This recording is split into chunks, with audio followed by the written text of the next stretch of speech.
আমি বড় হয়ে বুয়েট ইঞ্জিনিয়ার হতে চাই। গর্ভধারিণী মাকে এমন স্বপ্নই দেখিয়েছিল ইবনে সাবিদ। পরিবারেরও স্বপ্ন ছিল ছেলে বড় হয়ে বুয়েট ইঞ্জিনিয়ার হবে, দেশের মুখ উজ্জ্বল করবে।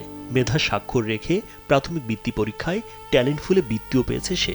কিন্তু এই আনন্দের খবরেও পরিবারে নেই কোনো হাসি, কারণ ক্যান্সার বাসা বেঁধেছে ছোট্ট এই শিশুটির শরীরে। বিছানায় শুয়ে এখন মৃত্যুর সঙ্গে লড়াই করছে সাবিদ। পাবনার ঈশ্বরদী উপজেলার শাহপুর ইউনিয়নের দিয়ার শাহপুর গ্রামের আশরাফুল আলম রোকনের একমাত্র ছেলে সে। বর্তমানে সে ঈশ্বরদী আঞ্চলিক কৃষি গবেষণা কেন্দ্র উচ্চ বিদ্যালয়ের 6ষ্ঠ শ্রেণীর শিক্ষার্থী।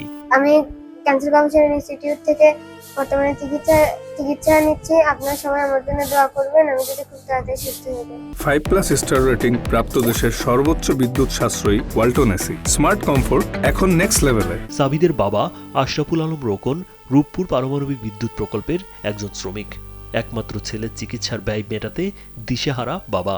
আজকে 3 মাস যাবত আমার ছেলের ক্যান্সার ধরা পড়ে। ছেলেকে আমরা নিয়ে খুব অসহায়তার মধ্যে জীবনযাপন কাটাইতেছি, সঠিক চিকিৎসা দিতে পারতেছি না। আমার ঈশ্বরদী উপজেলা প্রশাসনের পক্ষ থেকে এবং মাননীয় প্রধানমন্ত্রীর দৃষ্টি আকর্ষণ করতেছি, যাতে আমার ছেলে আমরা সুচিকিৎসা করাইতে পারি এবং আমরা সহযোগিতা কামনা করছি। কান্না জড়িত কণ্ঠে সাবিদের মা লিজা খাতুন জানান, ছোটবেলা থেকেই পড়াশোনায় তার দারুণ মনোযোগ ছিল। প্রথম থেকে 5ম শ্রেণী পর্যন্ত মেধা তালিকায় সবসময় প্রথম ছিল।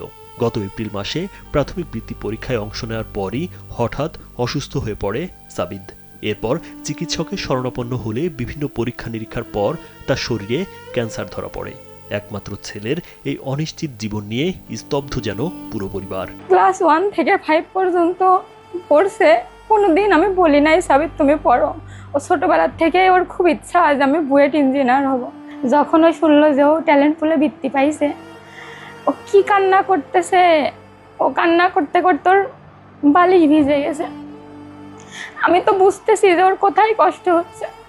আমি সবার কাছে একটা কথাই বলতে চাই যে আমার এই সন্তানটা যেন সুস্থ হয়ে যায়, আমার বাচ্চাটা যেন সুস্থ হয়।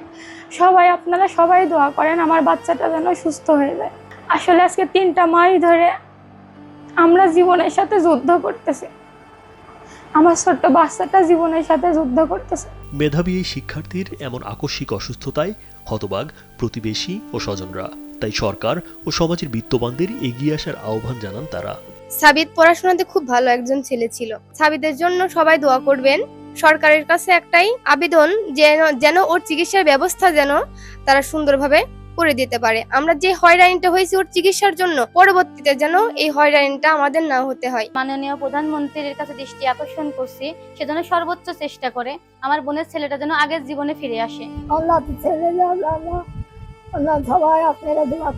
সাবিদের পরিবার আবেদন করলে সর্বোচ্চ গুরুত্ব দিয়ে প্রয়োজনীয় সহযোগিতা করার আশ্বাস দেন উপজেলা সমাজসেবা কর্মকর্তা আতিকুর রহমান। সাবিতের জন্য আমরা আমাদের জায়গা থেকে সমাজ সেবা অধিদপ্তর থেকে যে সেবা প্রদান করা হয় সেটা প্রদানের জন্য আমরা সর্বোচ্চ চেষ্টা করব। রাজীব বিশ্বাস, কালবেলা।